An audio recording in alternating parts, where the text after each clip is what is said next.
Donald Trump is pushing an authoritarian agenda that could pit the U.S. military against the American people.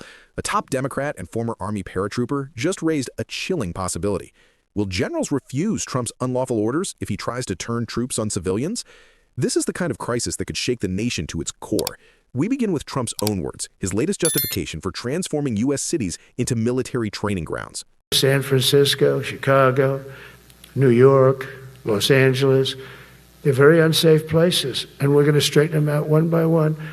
And this is going to be a major part for some of the people in this room. That's a war, too. It's a war from within. I told Pete we should use some of these dangerous cities as training grounds for our military. This is the language of an authoritarian, defining fellow Americans as enemies from within. Members of Congress are sounding the alarm. Watch how Representative Madeline Dean confronted Speaker Mike Johnson about Trump's behavior. The president is unhinged. He is unwell. What are you doing? A lot of folks on your side are too. I don't control. Oh my God, please. That performance in front of the generals, I didn't see it. is so dangerous. You know I serve on Foreign Affairs and Appropriations. Yes. This is a collision of those two things. Our allies are looking elsewhere. Our enemies are laughing. I just left You the have a Speaker's president side. who is unwell. But the pushback doesn't stop there. Governor Wes Moore, himself a veteran, warned that Trump's words may actually compel generals to make a historic decision, whether to obey or reject unlawful commands. Fighting a war from within, they talked about these silly rules of engagement. When you're in the military, and you know this better than I do, but I've worked with a member of they serve the commander-in-chief. They report to him. They do what he orders.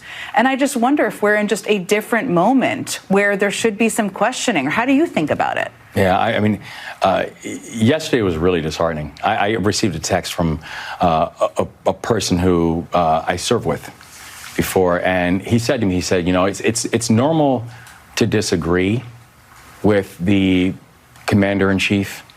He said, but I don't know if it's normal to be embarrassed by him. Mm-hmm. And he said, and I'm embarrassed. You know, and when we take the oath, we take the oath that we are going to follow the Constitution of the United States of America, and we will follow the lawful orders of the commander-in-chief. It's the same thing, and it's the same very humble responsibility that I take as the commander-in-chief of the Maryland National Guard.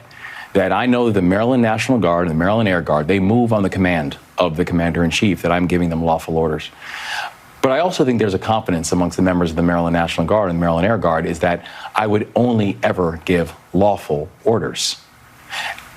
And that's the struggle that I think for a lot of members of the military, they're figuring right now. We will follow the commands of our commander-in-chief. That's the oath that we took. When they're lawful. And I think there's a lot of people who right now, when they heard the words from the commander-in-chief yesterday about talking about using American cities as training grounds, they're not receiving lawful orders. In fact, they're receiving orders that are in direct violation of the U.S. Constitution and of U.S. law. And so this is what is making this moment so tricky. It's not just the fact that, you know, hearing Pete Hegseth, ridicule people about merit is really rich when he is the most unqualified Secretary of Defense that this country's ever seen. But it's past that. It's that we are hearing from our commander-in-chief about instructions that he is giving to the members of our military that are not just nonsensical, they're unlawful. And that puts the members of our military in a really complicated situation. What can they do? They don't have to follow them. We have to follow lawful orders. We follow the instructions of our commander-in-chief. We follow the Constitution of the United States of America. But I cannot stress enough that word lawful matters. And in fact, we are told you do not have to follow unlawful orders. And so I think this becomes a really challenging moment for the members of our military when you usually have the ability to trust that the orders that you are getting are lawful. I think if we have seen anything from the precedent of this Trump administration, that is not always a guarantee nor a prerequisite for the decisions and the orders that they're given.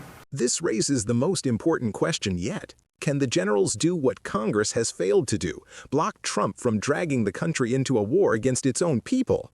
The blueprint is clear. Trump invokes training grounds in American cities, violence erupts, the media portrays it as chaos, and he responds with more force, escalating until the country is unrecognizable. This is not hypothetical. It's the pattern of authoritarian regimes throughout history. The danger is not abstract. It's here, now, in Trump's own words. Thanks for watching. Don't forget to like this video, subscribe to Frontline Democrats, turn on notifications, and leave a comment below. Do you believe military leaders would stand up to Trump if he gave unlawful orders?